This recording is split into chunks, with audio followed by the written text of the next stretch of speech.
안녕하세요, 구독자 여러분. 평소 다른 분들의 사연을 들으며 공감과 위로를 많이 받기만 하다가 제 사연을 신청하게 되었습니다.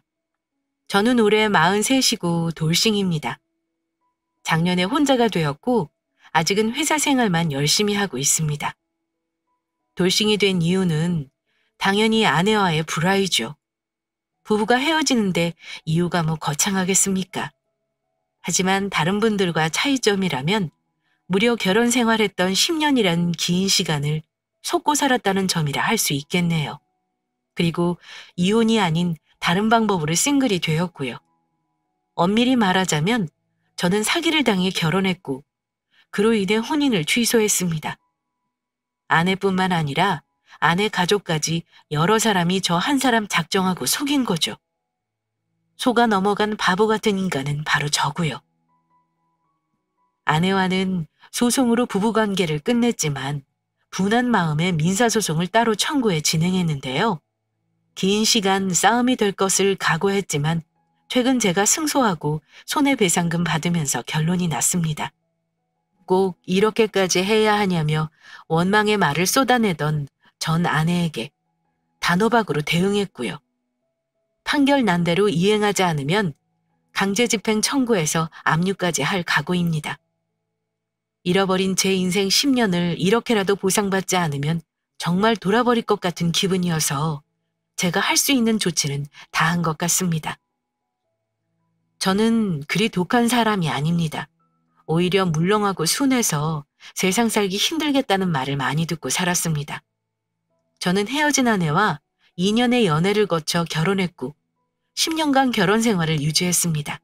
우리 부부는 맞벌이를 했습니다. 같은 회사는 아니고요. 저는 이름 대면 다 아는 대기업에 다닙니다. 아내는 3교대로 일하는 공산품 생산 공장에 근무했습니다. 결혼해서도 쭉 맞벌이를 하다가 아이가 초등학교 들어갈 무렵 제가 아내에게 퇴사 권유를 먼저 했고요.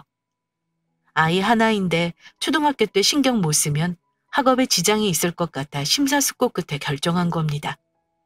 다른 이유도 있었지만 그건 나중에 말씀드려야겠네요. 사실 제가 결혼을 좀 서둘러서 했습니다. 그 이유는 아내 혼전 임신 때문이었는데요. 아내랑 사귀면서 조심한다고 했는데 그만 아이를 갖고 말았어요. 아내가 어쩌면 좋냐며 당혹스러워하는 거 제가 설득해서 결혼 밀어붙였습니다. 제가 결혼하겠다고 부모님께 말씀드렸을 때 엄마가 그러셨습니다. 이 녀석아, 그래도 결혼식 제대로 할 거면 조심해서 써야지. 네 와이프 배불러서 식장에 들어서게 할 셈이냐? 우리는 혼순이 예단이니 그런 거 하나 필요 없으니까 당장 다음 주에라도 상견례 잡고 바로 결혼해라. 집은 우리 쪽에서 마련해 줄 테니 걱정하지 마시라고 그대게 미리 말씀드려. 야 이놈아, 일생 한 번뿐인 중대사인데 그래도 좀 조심하지 그랬냐? 죄송해요 엄마. 나도 조심한다고 했는데 이럴 줄 알았나? 아무튼 제대로 준비도 못하고 결혼하게 된 건 정말 죄송해요. 나한테 미안할 거 없어. 그 댁에서 많이 놀라시겠구나. 네가 무조건 바싹 엎드려서 잘해라. 알았지? 저희 부모님은 참 좋은 분들이십니다. 제가 형제 없는 외동아들이니 부모님께도 분명 결혼에 대한 로망이 있으셨을 테고 며느리 욕심도 있으셨을 겁니다. 하지만 제가 혼전 임신 얘기를 꺼내자 당혹스러워하신 건 잠시였고 우리 집 자손을 가진 아내를 바로 가족으로 인정해 주셨습니다. 그리고 임신시킨 건 남자인 내 잘못이라면서 처가에 무조건 잘하라고 하셨고요. 그래서 부모님 말씀대로 예비 처가에 인사하러 갔을 때도 그렇고 결혼해서도 그렇고 정말 사위가 아닌 아들처럼 잘했습니다. 딸 가진 부모님은 아마 딸이 결혼 전에 아이 가졌다고 하면 당황부터 하실 겁니다.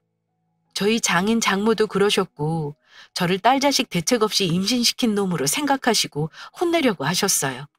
하지만 처음부터 책임감 있는 제 모습 보고 무척 좋아하셨습니다. 아내 친정은 부산인데요. 신혼집은 저희 부모님이 예전에 저를 위해 구입해 놓은 분당 아파트에 차리게 되었습니다. 상견례부터 결혼까지 3개월도 안 걸린 초스피드 결혼은 아마 드물 겁니다.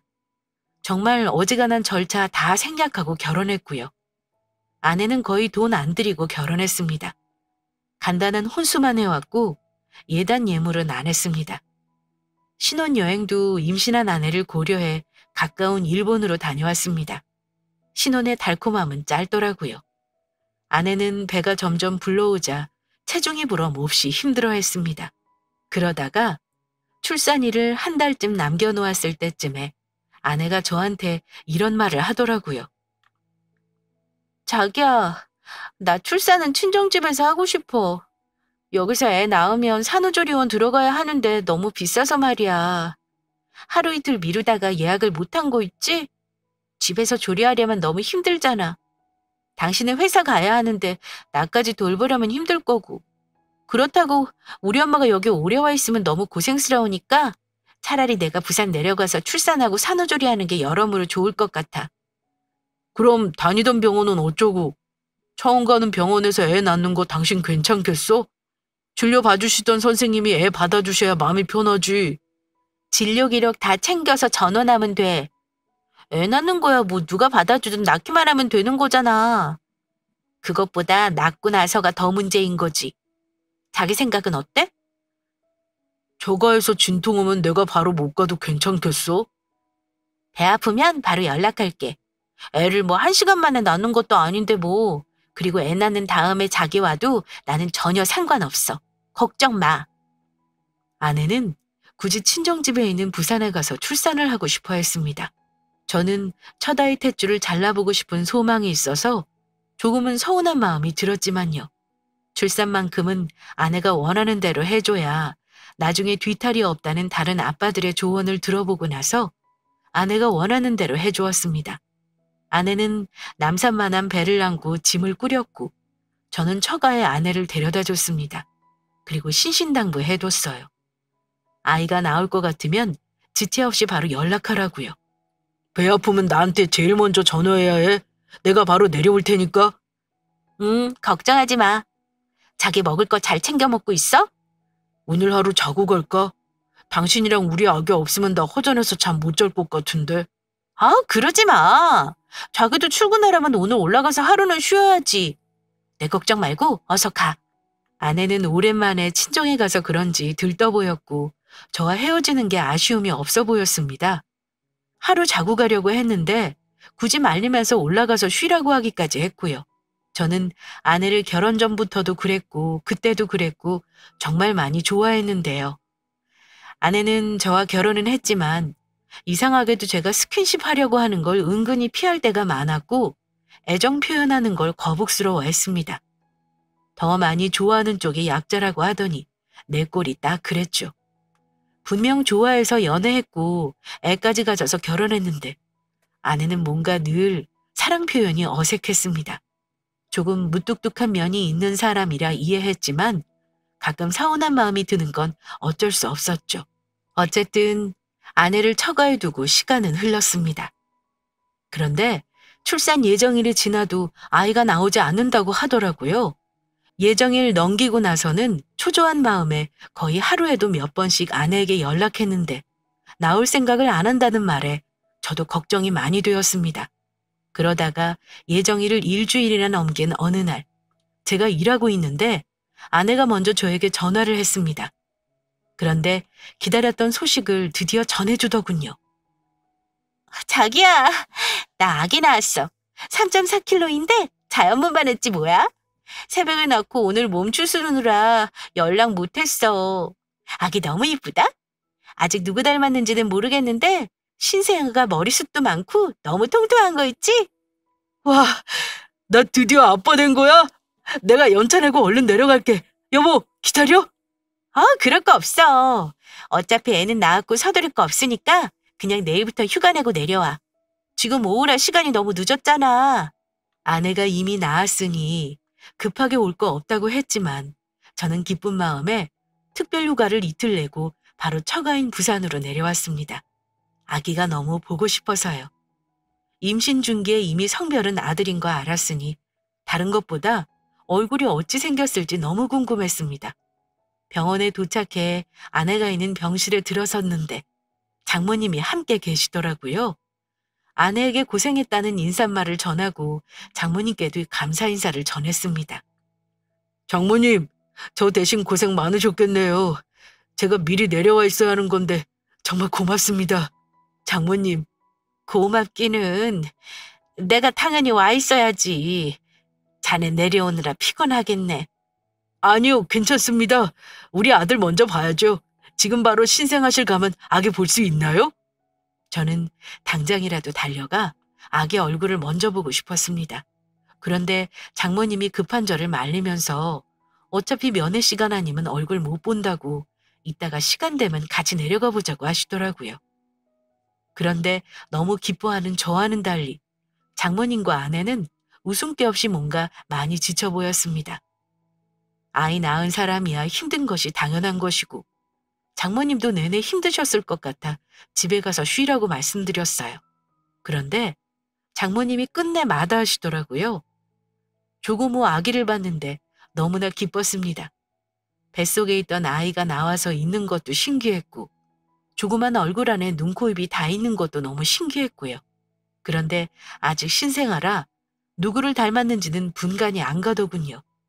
아내를 닮은 것도 같고 쌍꺼풀 없는 눈은 절 닮은 것 같기도 했습니다. 우리 부모님께도 아이 태어난 거 연락드렸고요. 사정상 아내가 산후조리 끝내고 올라오면 그때 손주 얼굴 직접 보는 걸로 했습니다. 아이와 감격스런 첫 상봉 후 아내에게 아이를 낳은 무용담을 실감나게 들었습니다. 무려 18시간이나 진통을 했다고 하더군요. 아이가 큰 편도 아닌데 자연분만이 그렇게나 힘들 줄 몰랐다며 이런저런 얘기를 했습니다. 아이 생김새에 대한 얘기를 하다가 제가 말했습니다. 참 여보, 그러고 보니 우리 가족은 다 O형이네. 와, 이러기 쉽지 않은데. 우리는 혹시 나중에 수혈받을 일 있으면 가족끼리 가능하겠다. 그렇지? 제가 O형이고 아내도 O형이니 아이는 당연히 O형이었겠죠. 그랬더니 아내는 제 말을 듣고 순간 당황하는 듯 하다가 웃으며 이렇게 대답하더라고요. 어? 그러네. 우리 가족 전부 O형이라 그건 좋네. 물론 그런 일이 없어야겠지만. 우리는 그야말로 같은 피를 나눈 찐가족이네. 그치? 저는 농담 섞인 말을 하면서 웃었고 아내도 같이 웃었습니다. 병원에서 2박 3일 입원 후 아내는 산후조리원으로 옮겼고 저는 부득이 아내가 조리원 입소하는 거 돕지 못하고 직장 때문에 일단 집으로 올라와야 했습니다. 아내가 조리하는 동안 주말에 부산에 내려가서 아이와 아내를 만났고요. 바로 올라오는 건 무리일 것 같아 아내는 2달 정도 친정에 머무르면서 장모님 도움을 받았습니다. 그 후 집에 올라왔고 저희 부모님도 기다리던 손주를 보러 오셨습니다. 당연히 저희 부모님들 기뻐하셨고요. 외아들이 낳은 첫 손주이니 그 기쁨이 오죽 크셨겠습니까? 아버지는 아내에게 너무 고맙다면서 나중에 애랑같이 타고 다니라고 차까지 사주셨습니다. 아이를 낳고 나서는 아무래도 그 전과는 삶이 많이 바뀌더라고요. 아내도 육아 때문에 많이 힘들어 했고요. 아이 키워보신 분들 다 아시지요? 영유아기 때 그 고단함을요. 저랑 와이프도 맞벌이 하면서 아등바등 남들과 다를 거 없이 지냈습니다. 저는 자신 있게 말씀드릴 수 있는 게 하나 있다면 가정이 늘 먼저였고 책임감 있게 살아왔다는 겁니다. 그런데 사람이 살면서 한 번쯤은 큰 실수를 할 때도 있지 않겠습니까? 그 당시 회사에는 주식이며 코인이며 하지 않은 사람들이 없었는데요. 제가 그만 큰 돈을 아내 몰래 굴리다가 한 방에 잃은 적이 있었습니다. 사실 저희가 살면서 금전적으로 어려운 적은 없었어요. 집도 저희 부모님이 해주셨고 대출도 없었으니까요. 그런데 제가 무슨 돈 귀신이 쉰 건지 하필 신용대출을 8천이나 받아 내 돈 2천만 원까지 1억이라는 돈을 잃은 겁니다. 아내에게 말도 못하고 끙끙 앓다가 이실직고 했을 때 아내는 저한테 많이 실망한 듯 했습니다. 당연히 아내에게 주던 생활비도 줄일 수밖에 없었고 아내는 아내대로 교대 근무하랴, 아이 키우랴, 많이 지쳐 있었던 상황이라 저에게 짜증을 자주 냈습니다. 잘못한 사람은 분명 저인데 그때는 저도 용기 내서 솔직히 고백을 한 저를 용서하지 않는 아내가 밉기도 했습니다. 말다툼을 하게 되면 아내는 꼭 제가 돈으로 사고친 얘기를 꺼냈고 저는 그거에 반박하며 싸우고 그런 싸움이 반복되다 보니 부부 사이가 조금 소원해지게 되었고요. 대화도 줄고 부부관계도 자연스레 사라졌습니다. 가벼운 스킨십조차도요. 그렇게 지내다가 어느 날부터인가 아내가 조금씩 달라지는 걸 제가 느꼈습니다. 아침 일찍 출근하거나 오후에 출근하는 아내는 부쩍 자기 외모를 꾸미더라고요. 원래 화장도 잘 하지 않는 사람인데 말이죠. 또 평소에 회식이니 뭐니 아이 핑계로 잘 참석하지 않던 사람이 어느 날부터 회식을 핑계로 늦게 들어오거나 또 새벽에 들어오는 일도 있었습니다. 게다가 야근은 절대로 하지 않던 사람이 간혹 잔업 때문에 늦게 퇴근하기도 했고요. 아이 사진과 본인 사진으로 도배했던 SNS에도 어느 순간부터 자신의 예쁘게 꾸민 사진을 올려놓더군요. 다들 남자는 여자에 비해 둔하다고 하시는데 모르는 말씀입니다. 남자도 촉이 있습니다. 저는 직감했습니다. 아내에게 내가 모르는 변화가 있구나 하고요. 왠지 모를 아내의 행동들이 수상해서 저 나름대로 속이 타던 중에 우연찮게 아내가 씻는 동안 비번이 풀린 아내 핸드폰을 확인하게 되었습니다. 이래저래 뒤져보던 중에 웬 사진 폴더를 하나 발견했는데 거기엔 회사 남자 동료로 보이는 사람의 사진이 수십 장이 있었습니다. 그런데 사진들이 보통 사진이 아니었습니다. 친한 사이가 아니면 도저히 할 수 없는 포즈의 사진이 많았습니다. 직접적인 애정 표현을 하는 사진은 아니었지만 보는 순간 치가 떨리고 멍했어요. 제가 아무리 순한 성격이라지만 피 끓는 남자입니다. 여자분들은 기회를 노리고 남편의 외도를 알면서도 증거 모으기 위해 찾는다고 하죠. 하지만 저는 그런 거 못합니다.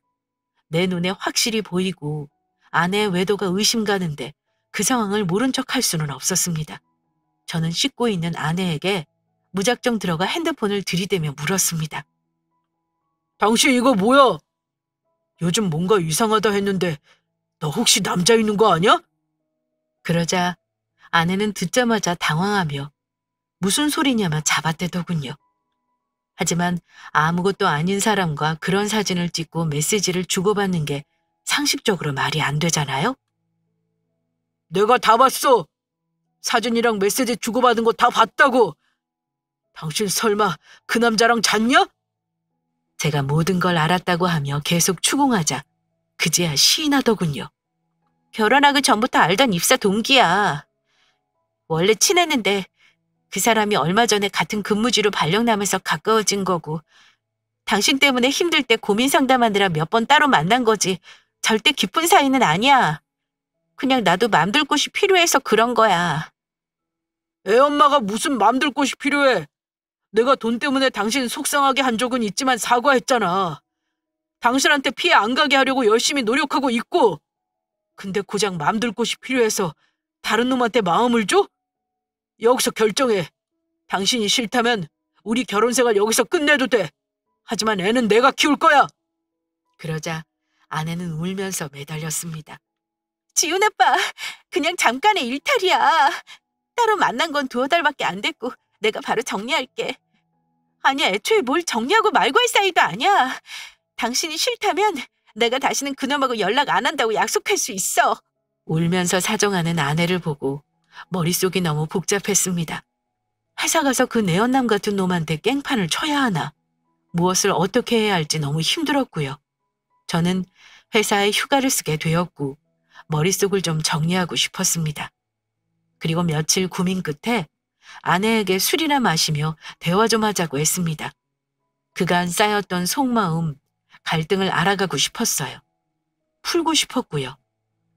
술 기운에 사소한 대화도 많이 했고 저는 깊은 사이 아니라는 아내의 말을 믿고 아내의 잘못을 용서하기로 했습니다. 쉽지 않지만 가정을 지키고 싶었습니다. 그리고 천천히 마음을 정리하려 했지만 남자에게는 쉽지 않은 일이더라고요. 제가 용서하기로 했으니 찐따처럼 과거를 들춰내면서 아내와 싸우고 싶지는 않았기에 혼자 괴로워한 날들이 많았습니다. 하지만 솔직히 일하다가도 가만히 있다가도 문득 생각이 나면 많이 힘들었습니다. 차라리 내가 몰랐으면 좋았을 텐데 아무리 노력한다고 해도 결혼 초 우리가 행복했던 시절과 똑같을 순 없었습니다. 그저 시간이 약이라 생각하면서 흐르는 시간에 맡겨두고 지냈습니다. 속으로 괴로워도 아내에게 티내지 않고 그렇게 몇 년을 살았네요. 아무리 힘들어도 시간은 흐르고 또 사라지긴 하니까요. 그러다 보니 아이가 초등학교에 입학을 하더군요. 아이가 초등학교 입학할 무렵에 저는 아내에게 회사를 퇴사하고 아이에게 집중해달라고 했습니다.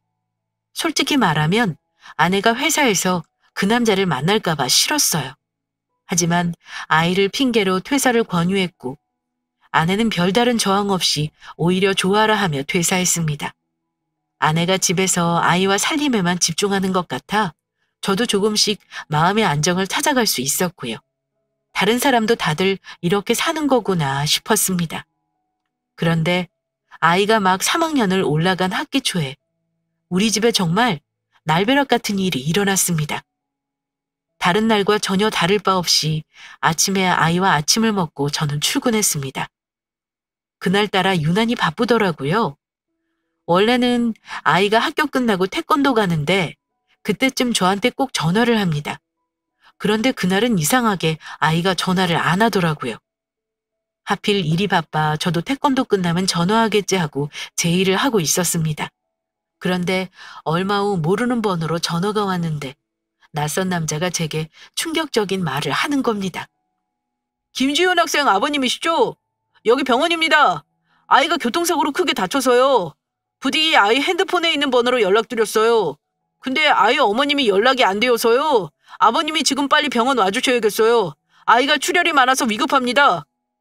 저도 부록의 나이고 편하게만 살아온 인생은 아닌지라 웬만한 일에는 눈 하나 깜짝하는 일이 없었습니다.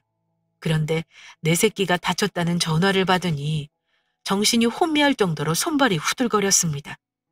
무슨 정신으로 병원까지 왔는지 기억이 안 날 정도였습니다. 병원에 오는 동안 아내에게 전화를 계속했지만 어쩐 일인지 아내와 연락이 닿지 않았습니다. 병원 응급실에 도착했는데 아이가 우회전하는 차량에 치였는데 바닥으로 떨어지면서 충격이 컸는지 상황이 위급했습니다. 급하게 수혈은 했지만 수혈이 추가적으로 더 필요한 상황이었고요. 조 선생님, 우리 아들 많이 심각한가요? 최선을 다하고 있습니다. 아이가 아직 의식이 없어서요. 급한 대로 수혈은 했지만 더 필요해 보이네요. 지금 바로 수술 들어갈 건데 동의서에 사인해 주시죠. 아이 이름 김지훈 2011년 9월 10일생 혈액형 B형 맞으시죠? 그런데 아이가 내 아들 인적사항을 확인하는 절차를 거치는 간단한 질문에 저는 깜짝 놀랐습니다. 아니요, 선생님. 우리 아들은 O형인데요. 뭔가 잘못된 것 같습니다. 제 말에 선생님은 깜짝 놀라시더니 차트를 다시 한번 확인하는 듯 했습니다. 그리고는 이내 아니요. 아버님 아이는 B형이 맞습니다. 검사 결과 B형이 맞고요. 수혈이 들어간 피도 B형이네요. 혈액형 착오가 있다면 벌써 큰일이 났겠죠. 아버님이 아이 혈액형을 잘못 알고 계셨나 보네요. 그런 경우 간혹 있긴 합니다. 자기 혈액형을 잘못 아는 사람도 있으니까요. 그럴 리가요. 우리 아들이 B형일 리가 없는데요. 그러면 안 되는 건데요. 놀란 제가 머리까지 쥐어뜯으면서 말하는 거 보고 의사는 뭔가 잘못 돌아간다는 걸 느낀 듯 했습니다. 아버님, 일단 위급 상황이니 사인부터 해주시고요. 저는 이따가 수술하고 뵙겠습니다. 의사는 제 사인을 받고 황급히 자리를 떴고 저는 그대로 자리에 주저앉아 버렸습니다. 머릿속에는 방금 전 우리 아들 혈액형이 B형이라고 말하는 의사의 말만 맴돌았고요. 저와 아내는 둘 다 O형인데 절대 B형이라는 혈액형이 나올 리가 없었거든요. 아내가 혈액형을 잘못 알고 있는 게 아닌 이상 이럴 수는 없는 일이었습니다. 그때 마침 제 연락을 받은 아내가 다급하게 도착했고 제가 아이 상태를 묻더군요. 그러면서 엉엉 우는데 저도 같이 울었습니다. 아이가 잘못되면 어쩌나 하는 마음과 이 아이가 내 아이가 아닐 수도 있구나 하는 황망한 마음이 섞인 울음이었습니다. 물론 저도 10년 동안을 내 자식으로 알고 키웠는데 당연히 참담한 마음이었죠.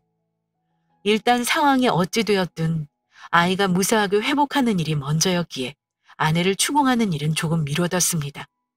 아이가 입원해 있는 동안 다시 확인해봤지만 아이 혈액형은 의심 없이 B형이 맞았고요.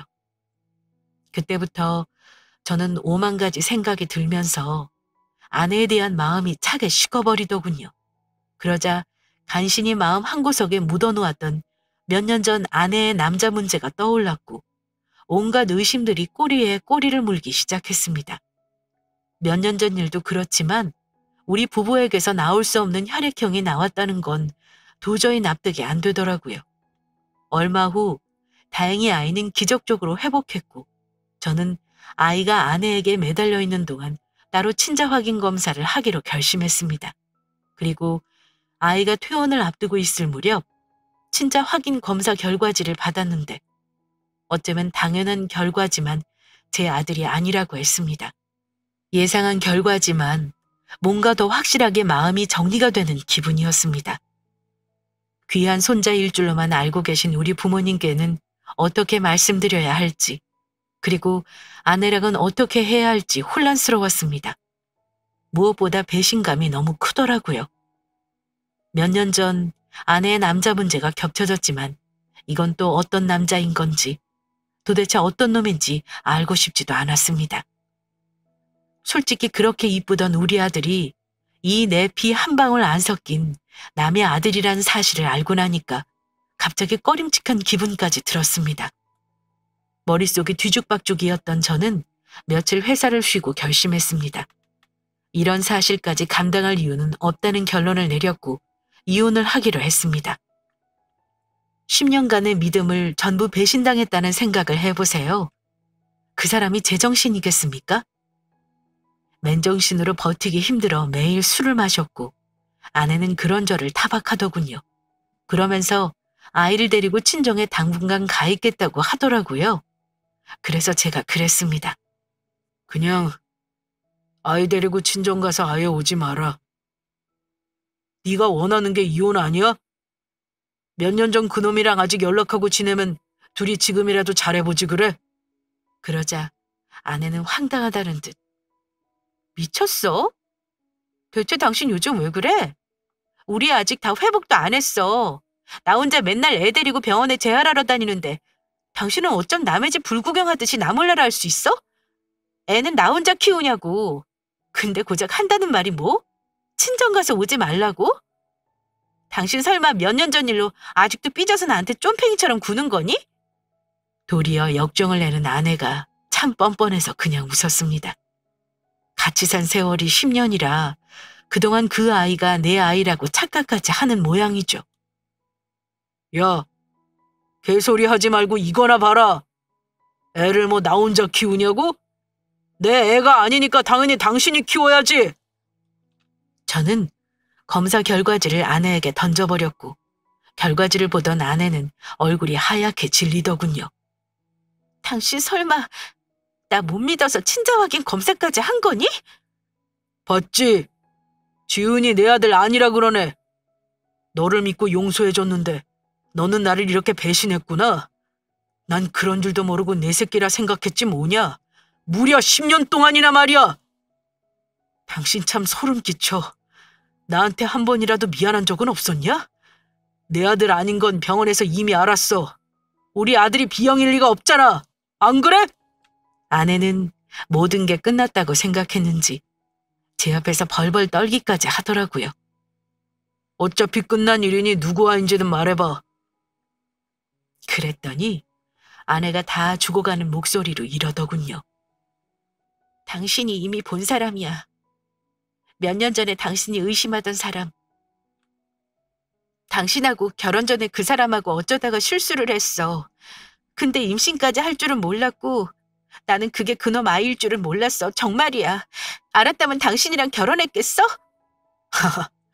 나 만나면서 그놈이랑 놀아놨다는 거네. 실수?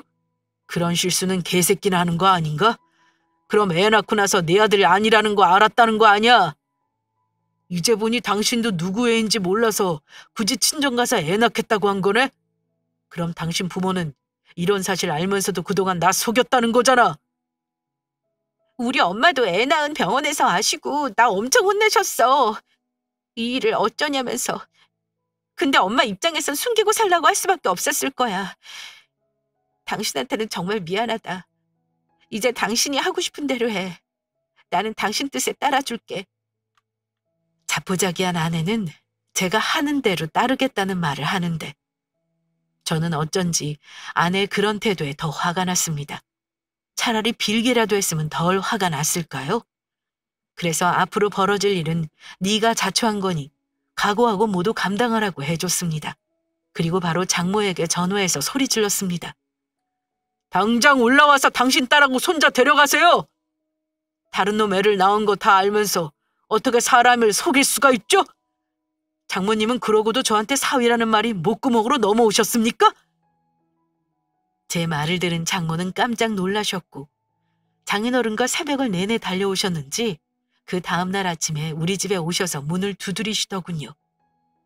집에 들어서는 자기 딸이 거실에 엎어져 울고 있는 거 보고 깜짝 놀라시더군요. 그러면서 자기 딸을 일으켜 세우고는 저한테 와서 따지기부터 하시는 겁니다. 자네 대체 왜 그러는가? 우리 지훈이가 자네 아들이 아니라니, 응?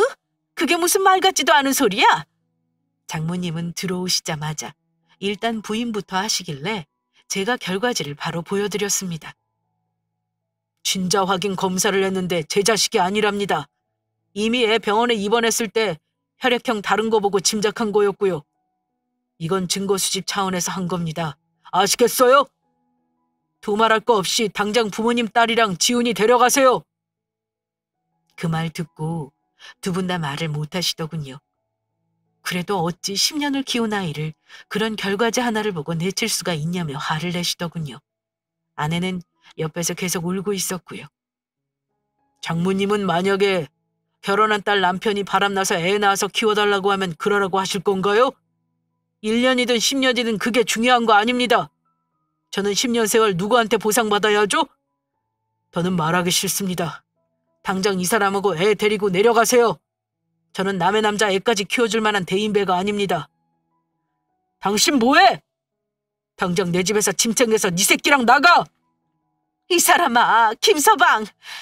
자네 정말 이럴 건가? 그 결과가 잘못된 것일 수도 있지 않나? 다른 곳에 한 번 더 검사 받아보는 게 어떤가? 결과는 거의 100% 정확합니다. 그리고 이미 혈액형부터 달라요. 그건 어찌 설명하실 건데요? 이 사람이 혈액형이 바뀌기라도 했답니까? 제 말을 들은 장인 장모는 말문이 막혔는지 결국 간단히 짐을 싸서 아내와 아이를 데리고 부산으로 내려갔습니다. 모두가 돌아가고 저는 텅 빈 집에 혼자 오열했습니다. 너무나 분해서요. 이런 일이 저한테 생길 줄은 몰랐습니다. 남의 자식인 것도 모르고 저는 그 아이를 위해 돈을 아낀 적이 없던 것도 억울했습니다. 그런데 남의 씨 낳아놓고 나를 속인 것도 모자라 애 친부하고 결혼하고 나서도 내 눈 속여가며 몰래 만나며 즐겼다고 생각하니 정말 살인 충동이 일어날 정도였습니다. 무슨 말을 해도 용서를 못할 것 같았고 순순히 이혼하는 것도 성에 차지 않았습니다. 정리해야겠다 마음 먹고 변호사와 상담을 했고 변호사는 제가 몰랐던 사실을 알려주더군요. 저는 아내와 헤어지는 방법으로 이혼 소송만 생각했습니다. 그런데 이런 경우 혼인 취소 소송과 사기죄로 고소해서 오히려 위자료를 받을 수 있다고 얘기하길래 그렇게 진행하기로 결심했습니다. 정확히 말하면 사기에 의한 결혼으로 혼인 취소가 될 수 있다고 하더군요. 내 아이가 아니니 당연히 양육비, 위자료, 재산분할 이런 거 모두 필요 없었고요. 아이가 이미 제 호적에 올라와 있었기에 저는 혼인 취소 소송과 친생 부인의 소를 함께 걸었고 지체 없이 고소도 진행했습니다. 아마 그 여자는 제가 이렇게나 빨리 일을 처리할 줄 몰랐던 것 같습니다. 한 달도 안 되어 소장을 받고 놀랐는지 저에게 전화를 했는데요. 글쎄 저한테 한다는 말이 이랬습니다. 그래도 10년을 당신 새끼인 줄 알고 키웠는데 양육비 한 푼 없이 나한테 위자료를 달라고? 내가 돈이 어딨어? 직장도 안 다니고 당신한테 돈 받았었던 거 몰라? 그럼 나도 이대로는 못 물러나. 우리 재산 분할 똑바로 하자. 어디서 주워들었는지 혼인 취소는 소급 효력이 없다는 개소리를 하면서 결혼 생활까지 없었던 일로 할 수는 없다며 고래고래 소리를 지르더군요. 그러면서 재산 분할을 해달라길래 네가 결혼할 때 사온 살림살이는 용달로 전부 보내줄 테니 걱정 마. 그거 말고 네 돈으로 한 게 있었나? 당신이 번 돈은 거의 혼자 모은 걸로 아는데 잘 가지고 있어. 아마 그 돈은 나한테 위자료로 줘야 할 거야. 끝까지 이렇게 나오겠다는 거지? 나랑 애는 어떻게 살라는 거야? 그건 나한테 물을 게 아니라 그의 친아빠한테 말해서 양육비 받아. 아내는 저에게 끝까지 진심 어린 사과를 하지 않았습니다. 제가 법적 조치 취하는 거에 빠져나갈 구멍을 찾느라 바쁘기만 했고요. 하지만 모든 증거가 저한테 유리했기에 소송 결과는 안 봐도 뻔했습니다. 결국 소송은 예상대로 제가 승소했고요. 고소권은 시간이 조금 더 걸린다고 하더군요. 합의해달라는 개소리를 하길래 제가 1억을 들고 오라고 했습니다. 어쨌든 결론만 말씀드리면 결국 혼인 취소 소송 받아들여져서 결혼 생활 깨끗이 정리했습니다. 위자료 4천 받았고 저의 10년간의 세월은 호적에서 완전히 삭제되었습니다. 그 여자는 10년 동안 같이 살았지만 재산 형성에 기여한 거 하나도 인정받지 못했고요. 혼인도 취소이니 당연히 저한테 한 푼도 가져가지 못했습니다. 저희 친부모님께는 차마 당장 말씀 못 드렸고요. 소장 접수하고 나서 털어놓았습니다. 예상하시겠지만 부모님 심정이야 제가 말해 뭐 하겠습니까? 엄마는 분을 못 참으시고 그 여자에게 전화해서 난리까지 치셨으니까요. 야 이년아! 네가 감히 우리 아들 인생을 망쳐? 너희 집안 내가 가만 놔둘 것 같아? 니년 집에 식구들 다 사기꾼으로 감방에 쳐넣어버릴 줄 알아. 사람을 기만해도 어찌 이렇게 기만을 해? 어쩐지 지훈이가 우리 아들하고 닮은 구석이 하나도 없는 게 이상했다. 니년이 그러고도 벌 안 받고 살 것 같아? 이 천벌을 받으려나? 제가 보다 못해 전화를 빼앗았고 엄마는 가슴을 치며 우셨습니다. 엄마, 그만하세요. 이 일은 그냥 안 넘어갈 거니까 걱정 마시고요. 아유, 이 멍청한 놈아. 여우 같은 년한테 그렇게 이용만 당하고. 아이고, 불쌍한 내 아들. 네 10년 세월은 어쩜 좋으니? 어찌 보상받니? 응? 보상은 돈으로 받아야죠. 제가 바보같이 살았지만 바보는 아니에요, 엄마. 이제 이 일은 저한테 맡겨두세요. 그 후 법적인 절차 마무리될 때까지 어머니는 단 한 번도 그 여자에 대해 묻지 않으셨습니다. 마치 처음부터 제 인생에 그런 여자가 없었던 것처럼요. 그리고 얼마 되지 않았는데 저한테 선을 보라고 성하시네요. 아마 혼자 있는 제가 치유받는 길은 다른 여자를 만나는 길밖에 없다고 생각하시는 듯합니다. 하지만 저는 그 일 이후 아직 누군가를 만날 용기가 없네요. 여자가 무섭기도 하고요. 아직 1년밖에 지나지 않은 일이라 상처가 다 아물지 않은 것 같습니다. 혼자 있으면 괴롭고 힘들어서 최근에는 운동을 시작했습니다. 술만 이렇게 마시고 살다가는 제가 병이 날 것 같아서요. 그러면 제 인생이 너무 억울하니까요.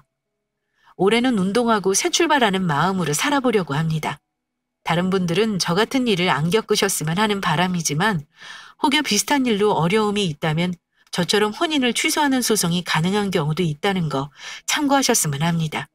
또 인터넷 카페에서도 저랑 비슷한 일로 상담하는 사람이 많더라고요. 거기서 법률적인 도움 많이 받았으니 도움 되시길 바라며 제 기구한 사연은 이만 마치겠습니다. 40 넘은 불쌍한 돌싱 남자의 사연 들어주셔서 감사합니다. 다들 행복한 가정에 감사하는 마음을 갖고 사시기 바랍니다.